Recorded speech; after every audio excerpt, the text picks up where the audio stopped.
After my divorce from Albert was finalized, I started a new chapter in my life by moving in with my daughter Diana. About 8 months into this new life, something unexpected happened. On one of my days off, I was relaxing at home with Diana when I got a surprising phone call from my mother. She told me that Albert and his mother had suddenly shown up at my parents' house without being invited. Feeling worried and curious, I quickly got dressed and rushed over to my parents' house. When I arrived, I was surprised to find Albert and his mother sitting on the living room sofa, apparently waiting for me. Confused about why they were there, I asked, "Why are you here at my parents' house?" Albert's response shocked me. He demanded that I return the money I supposedly owed him. Let me introduce myself. I'm Judy, a 38-year-old office worker. I was married to Albert for 10 years, and we have a daughter, Diana, who is now in the 8th grade. We met on a blind date and connected instantly because of his warm, friendly, and cheerful nature. Our relationship grew from high school sweethearts to life partners, and he proposed after we had dated for a year. Our wedding was a joyful event, attended by my close group of high school friends. We were all deeply involved in each other's lives, celebrating major milestones together.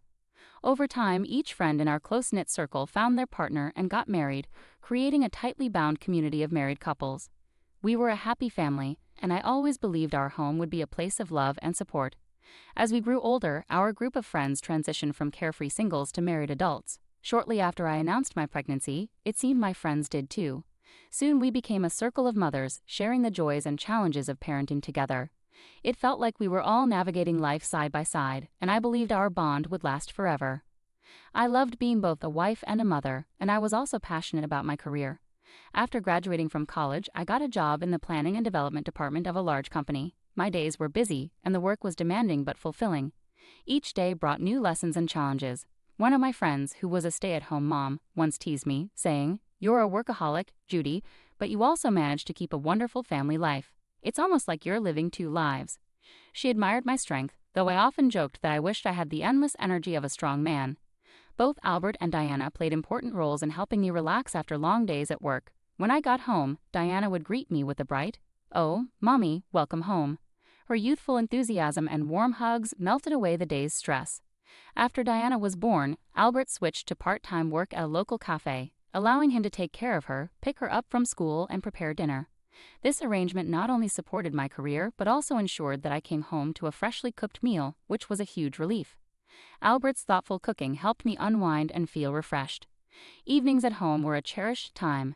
Diana and I would often take baths together, chatting about our days and sharing little stories. This simple, everyday interaction brought me immense joy and fulfillment.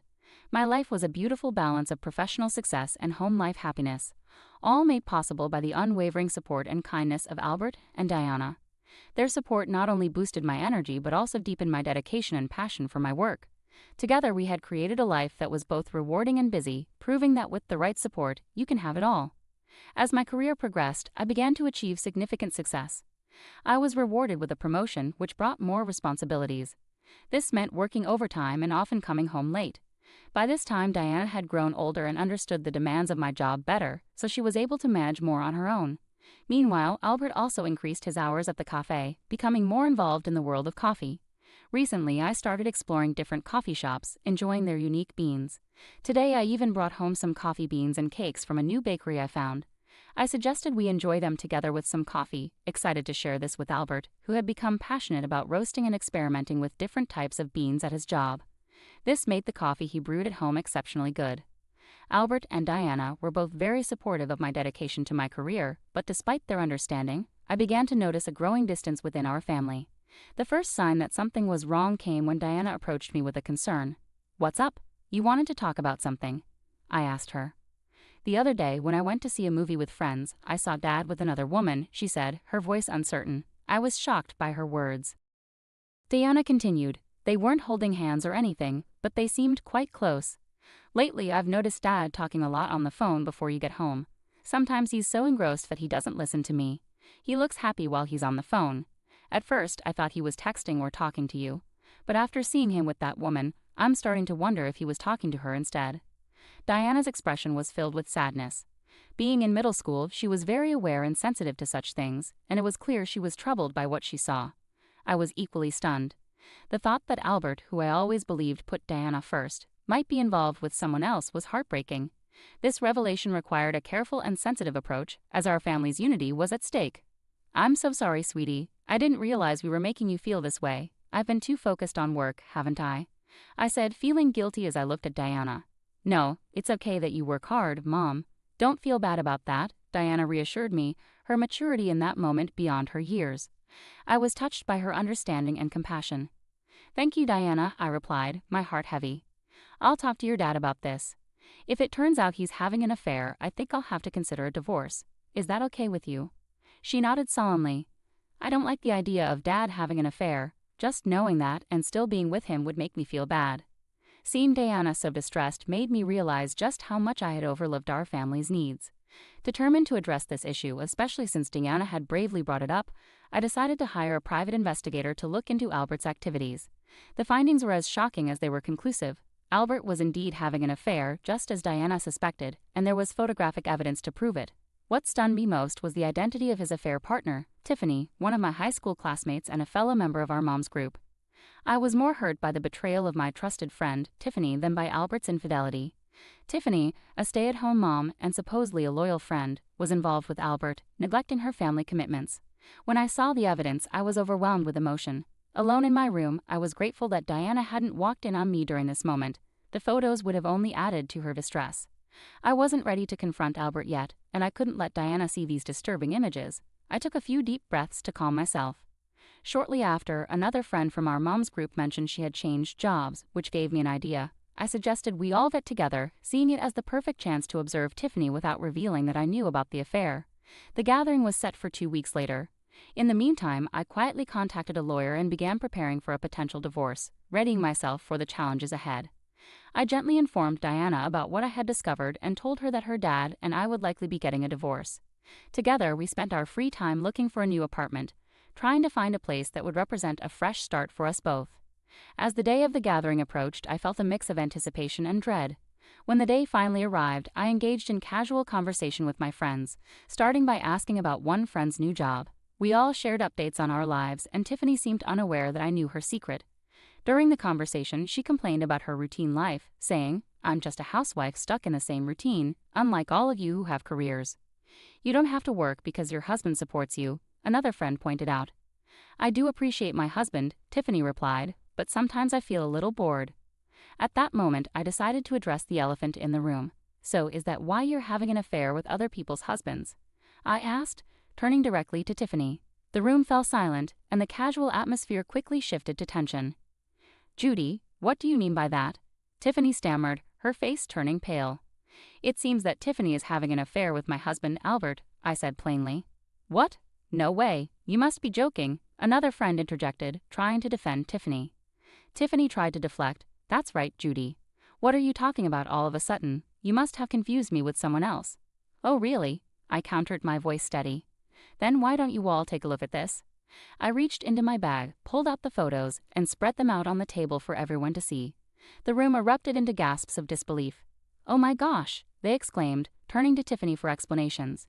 Tiffany, clearly caught off guard and unable to deny the evidence in front of her, covered her mouth with her hand. "I'm sorry," she began, her voice trembling.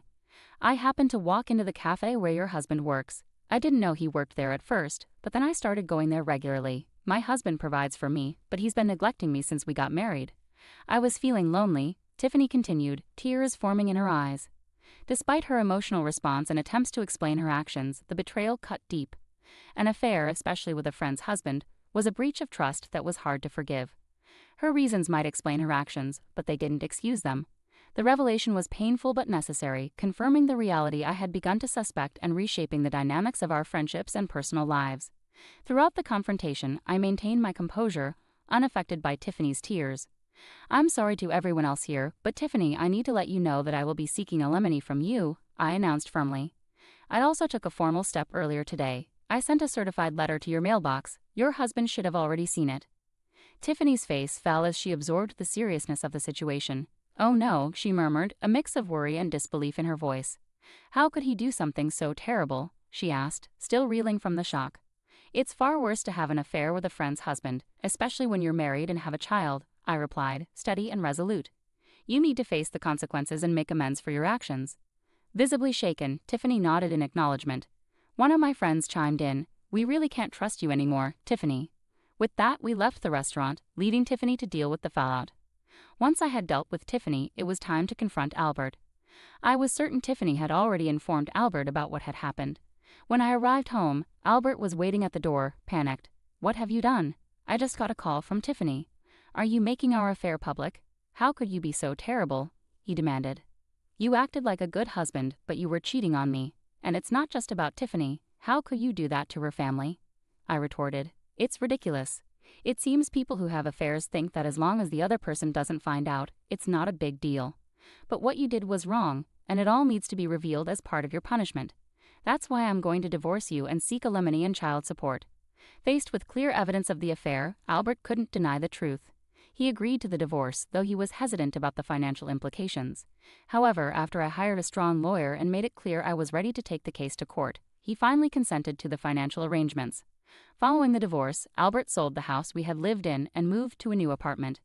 I pursued and received alimony from both Albert and Tiffany, totaling $50,000 from each, and I also secured child support from Albert. Once everything was settled, Diana and I began our new life together. Though the ordeal was traumatic, it marked the start of a new chapter where we could seek peace and rebuild our lives. Over time, the emotional wounds from my divorce began to heal.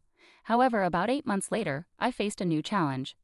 One day, while enjoying a relaxed day at home with Diana, my peace was disrupted by an urgent call from my mother.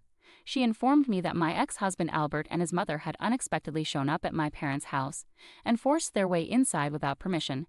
My father wasn't home at the time, so my concerned mother quickly called me.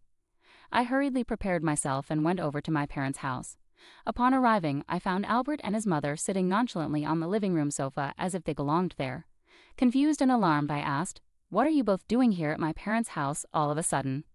Albert's response was shocking. He demanded, "I want you to give me back the money you owe me." "Huh?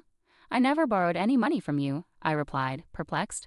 He retorted, "I paid $25,000 for our wedding, remember? You were in charge of the wedding, so that money was lent to you. Now that we're divorced, you're claiming it was all a fraud.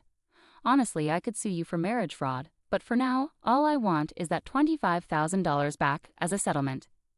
This unreasonable request took me aback. His mother also chimed in, insisting that I pay him as soon as possible. It became clear that Albert was struggling financially, which might have been driving his irrational demands. He had taken a full-time job at the cafe where he used to work part-time, but the pay was modest. Firmly, I reminded him, "We were both equally involved in the wedding, and I paid more of our living expenses than you did. The $25,000 is just a small part of what I contributed. Don't bother me with such unreasonable demands." As the tension escalated, they refused to leave. Just then, my father arrived, having been alerted by my mother. "What are you guys doing here?" he demanded sternly. Albert repeated his claims to my father, who, although usually calm, was visibly furious and shocked by Albert's audacious demands. "It's your fault for having an affair in the first place. If you're going to make such outrageous demands, get out of here," my father asserted, trying to expel them from the house. In a desperate turn, Albert fell to his knees and begged, "Please, Judy, lend me money. Not only are you demanding alimony, but Tiffany's husband is also after me, and I can't afford it. Even $6,000 would help." It was disheartening to see him in such a state, begging for money. However, I responded firmly, "No, I can't do that. Go home." The situation highlighted the deep desperation Albert was experiencing, but it also reaffirmed my resolve to maintain boundaries and protect my family's peace. As the situation with my ex-husband and ex-mother-in-law escalated, my father intervened, suggesting he'd handle it. "Fine, I'll get the money. Just wait here," he said calmly and walked to another room. Curious, I followed him. With a mischievous grin, he said, "Well, I have plenty of money. Since we have it, why not give it to them?" He opened the closet and pulled out some cash, creating a sense of suspense.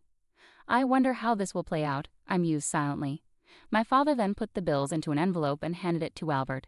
With faces lit up with satisfaction, my ex-husband and ex-mother-in-law left with the envelope, thinking their plan had worked.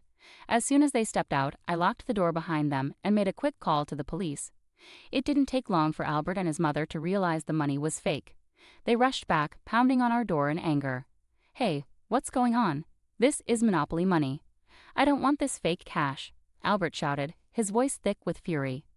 I couldn't help but laugh as I responded through the door, "Since we have so much of it, I thought I'd share it with you."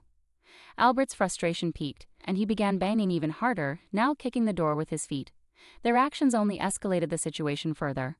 As Albert and his mother wreaked havoc on our door, the police arrived and caught them in the act. The scene drew the attention of the neighbors, many of whom witnessed their arrest.